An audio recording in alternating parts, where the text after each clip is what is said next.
Okay, this is my chapter 16 reassessment. The problem is a charge of 63 nanocoulombs is located at a distance of 3.4 centimeters from a charge of negative 47 nanocoulombs. What are the x and y components of the electric field at point P that is directly above the 63 nanocoulombs charge at a distance of 1.4 centimeters? Point P and the two charges are on the vertices of a right triangle. Okay, so I drew the diagram, which is in black, and that's the little right angle. Okay, and then our positive charge is the 63, and our negative charge is the negative 47, and that these two are 3.4 centimeters away from each other, and the positive charge is 1.4 centimeters from P. And then I came in and I drew all the orange stuff, and it's the distance between the 47 and P. Okay, and then that's when we're going to get our sine of theta and our cosine of theta.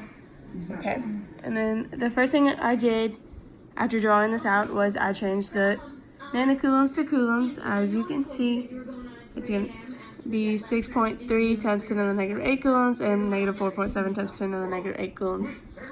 Then I wrote down the equation that we're going to use, E equals K times Q divided by R squared. Alright, and then the first thing I did was this little line, so that's the distance between the negative 47 nanocoulombs and P, and so that's going to be R1, and R1 equals the square root of this side and this side squared and added together, because it's a Pythagorean theorem, to get the 3.68 centimeters. Okay, and then I took the sine, there you go, the sine of theta, which is going to be the 1.4 centimeters divided by 3.68 centimeters to get a 0.3804. And then I came and did the cosine, and that's going to be the 3.4 centimeters divided by the 3.68 centimeters that we got from here. I got that from there too. And it's going to be 0.924. And then to get the x component of the electric field, we did E, and that's the x, to let you know that's the x component, equals E2 plus E1. And then EX is equal to 0 plus E1 cosine of theta. Okay, and then we're going to take that and plug it into this little formula that we have up here. So plug that in, and then you're going to plug in your numbers, and your K is your constant, that's your charge, and that's the cosine of theta, which we got from up here, divided by 0.0368 meters squared.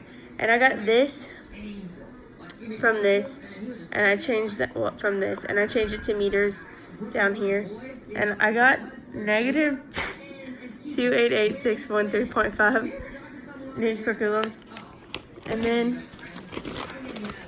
on this part, the y component of the electric field, we basically did the same exact thing, but a little different. We did E y equals E1 plus E2, and then you substitute and you put the E1 sin of theta plus E2, and then we come over here and we use that same formula from the first page, the K times the charge divided by the radius, and then times sine.